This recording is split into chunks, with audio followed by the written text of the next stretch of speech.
केंद्रीय मंत्री नितिन गडकरी और मुख्यमंत्री मनोहर लाल पहुंचे सेक्टर HSVP ग्राउंड। 297 किलोमीटर लंबी 5 राष्ट्रीय राजमार्ग परियोजनाओं की दी हरियाणा को सौगात। लगभग 3000 करोड़ की लागत की है ये परियोजनाएं।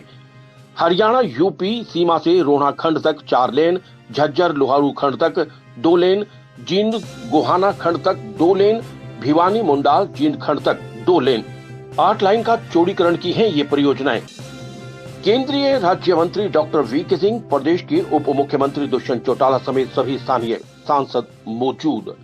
मुख्यमंत्री मनोहर लाल खट्टर का सोनीपत में संबोधन। पिछले 1 महीने में नितिन गडकरी द्वारा हरियाणा में दूसरा दौरा। 2871 करोड़ की ये परियोजनाएं। जितना हमारा सड़क नेटवर्क मजबूत होगा उतना ही उद्योग और रोजगार बढ़ेंगे। 17 नेशनल हाईवे घोषित किए गए, जिनमें से 1 दर्जन पूरे हो गए। पहले जहां सोनीपत से अमृतसर के 10 से 12 घंटे लगते थे, उसमें आधा वक्त हमारा बचेगा। शहरों के अंदर रेलवे क्रॉसिंग के लिए 30 रोप की जरूरत। नितिन गडकरी केवल मंत्री या कृषक नहीं, वैज्ञानिक विचार के व्यक्ति। कुछ दिन पहले जो हाइड्रोजन कार का कॉन्सेप्ट बताया, उस कार को खुद जलाकर लेकर आए। एयर ट्रैफिक के लिए रोपवे और पॉड टैक्सी जाम से बचाएंगी। 5 ऐसे राष्ट्रीय राजमार्ग हैं जिनका आज उद्घाटन आप कर रहे हैं। लगभग 2871 करोड़ रुपए की योजनाएं हैं और 2 योजनाएं तो ऐसी हैं, क्योंकि मैं सोनीपत यानी सभा अपनी सोनीपत है इसलिए उस ओर इशारा कर रहा हूं। एक तो रोहना से लेकर के यूपी बॉर्डर तक ये जो हाईवे बना है, इसका सीधा सीधा लाभ इस इलाके के लोगों को होगा। और इसी प्रकार से जो नेशनल हाईवे बहालगढ़ से पानीपत तक ये भी बनकर तैयार हो गया है, 8 लेन ये बना है। इसका लाभ भी सीधा सीधा हम लोगों को है। इसके अतिरिक्त झज्जर से लोहारू, जींद से गोहाना, जींद से भिवानी, ये ऐसे सब राजमार्ग हैं जिनका आज आपके हाथों से और ये शुरुआत हो रही है। भाइयों बहनों, जितना हमारा नेटवर्क ये मजबूत होगा उतना ही इस देश के अंदर, इस प्रदेश के अंदर हमारे उद्योग को राहत मिलेगी, उद्योग आगे बढ़ेगा। और एक ये तो पहाड़ों के लिए किया, मैदानी इलाके में हवा के अंदर टैक्सी, पॉड टैक्सी, इसकी चलाने की योजना जो आपने बनाई है, मैं समझता हूं दिल्ली में जो रोजाना का ट्रैफिक अप डाउन चलता है और भीड़ लगी रहती है, ट्रेन भी भर के चलती हैं, गाड़ियां भी भर भर के चलती हैं, ट्रैफिक जाम होता है, तो अगर आप ये पॉड टैक्सी का प्रयोग दिल्ली से गुड़गांव, दिल्ली से फरीदाबाद, दिल्ली से सोनीपत, क्योंकि ये मेन ऐसे ट्रैफिक रोड्स हैं जिनके अंदर इसका उपयोग हो जाए, तो इसके लिए भी निवेदन करूंगा कि पॉड टैक्सी की शुरुआत सबसे पहले आप यहां से करें। हरियाणा सरकार की ओर से जो सहयोग जरूरत होगी हम उसमें आपको देंगे। मैं केवल एक आपको मंत्री के नाते नहीं, एक कृषक के नाते नहीं, बल्कि मैं समझता हूं वैज्ञानिक के नाते आपकी ख्याति है कि नए नए विचार आपको आते रहते हैं। अभी हाइड्रोजन कार चलाने के लिए आपने मुझे कुछ दिन पहले कहा था कि इस पर काम करना चाहिए, और मैं बड़ा हैरान हुआ। अभी 10 दिन पहले आपने स्वयं अपनी एक हाइड्रोजन कार को चला करके और घर से लेकर और आप अपने कार्यालय में गए, वो पत्रकारों ने देखा, मीडिया में छपा, हमको बहुत अच्छा लगा।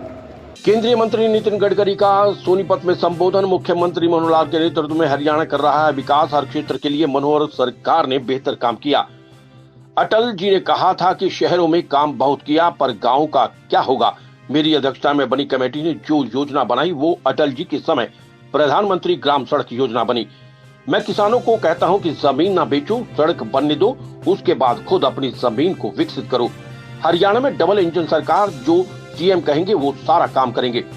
रोड के बिना समृद्धि नहीं आती। मुख्यमंत्री मनोहर लाल के नेतृत्व में इतने रोड बनेंगे कि यहाँ समृद्धि होगी। मेरा मुख्यमंत्री को वचन, दिल्ली से अमृतसर 4 घंटे, कटरा तक 6 घंटे में पहुंचेंगे। दिल्ली से चंडीगढ़ 2 घंटे, दिल्ली से मुंबई 12 घंटे में हम पहुंचेंगे।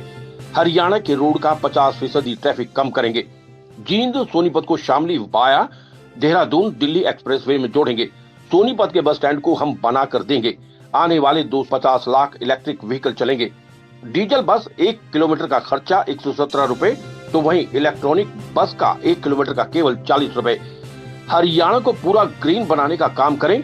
सीवरेज के पानी को शुद्ध कर उसको हाइड्रोजन और ऑक्सीजन अलग होता है, उससे गाड़ियां चलेंगी। पेट्रोल डीजल पर निर्भरता कम करनी होगी, प्रदूषण से भी मुक्ति मिलेगी। एक्सीडेंट वाले ब्लैक स्पॉट्स को ठीक करेंगे। ये जो भी काम हो रहा है उसका श्रेय हरियाणा की जनता को। आपके दिए वोट से नरेंद्र मोदी प्रधानमंत्री बने और ये काम हुए। बहुत खुशी है कि मनोहर लाल जी के नेतृत्व में हरियाणा लगातार विकास कर रहा है।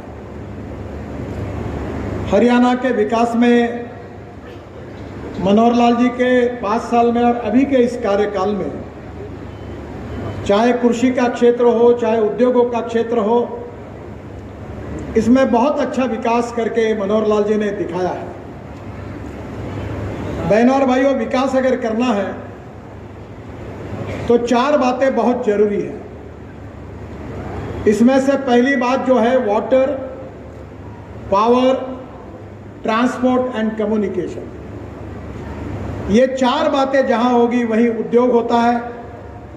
ये 4 बातें जहां होती है वहीं रोजगार निर्माण होता है, और ये 4 बातें जहां होती वहीं ग्रोथ होती है। तो मैं भी मनोहर लाल जी को बता देता हूं कि आप उनके साथ खड़े रहो। जो मनोहर लाल जी और दुष्यंत जी जितने बातें कहेंगे उतने काम मैं पूरे ठोक में कर दूंगा, ये वचन देता हूं। और मैं उन नेताओं से नहीं हूं, चलो मीडिया वाले मेरी बात रिकॉर्ड कर लेना, कि 40 साल में मैंने घोषणा की और काम नहीं हुआ ऐसा पूछने वाला अभी तक कोई पत्रकार मुझे मिला नहीं है।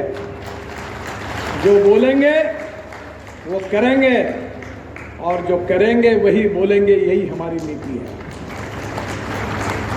और बहनों और भाइयों, ये प्रगतिशील, समृद्ध, संपन्न हरियाणा, इसमें सबसे बड़ा कारण कोई है तो अमेरिकन प्रेसिडेंट जॉन केनेडी, इन्होंने कहा था, वो बात बहुत ही अच्छी है जो मैं अपने ध्यान में रोज रखता हूं। अमेरिकन प्रेसिडेंट जॉन केनेडी ने कहा था कि American roads are not good because America is rich, but America is rich because American roads are good. Manohar Lal ji, स्थितियां बदल गई। मैं जब मुंबई और पुणे के बीच में एक्सप्रेस हाईवे बना रहा था तो 9 घंटे लगते थे, अब 2 घंटे में लोग आते हैं। दिल्ली से मेरठ आने के लिए 4.5 घंटे लगते थे, अब 40 मिनट में आते हैं। मुझे मेरठ में लोगों ने बताया कि अब कैनॉट प्लेस पर हम आइसक्रीम खाने के लिए मेरठ से जाते हैं। और मैं आपको वचन देता हूं कि दिल्ली से अमृतसर 4 घंटे में, दिल्ली से कटरा 6 घंटे में, दिल्ली से श्रीनगर 8 घंटे में, श्रीनगर से कारगिल होकर जेडमोर और जोजिला टनल, उससे नीचे लद्दाख लेह तक पूरे रोड बन रहे हैं। आशिया की सबसे बड़ी टनल हम जोजिला में बना रहे। इस समय -5 डिग्री टेम्परेचर पर 1,500 मजदूर टनल के अंदर काम कर रहे हैं। स्टेट ऑफ आर्ट टनल है, कभी आप जरूर देखने के लिए आइए। निशांत पाराशर की रिपोर्ट।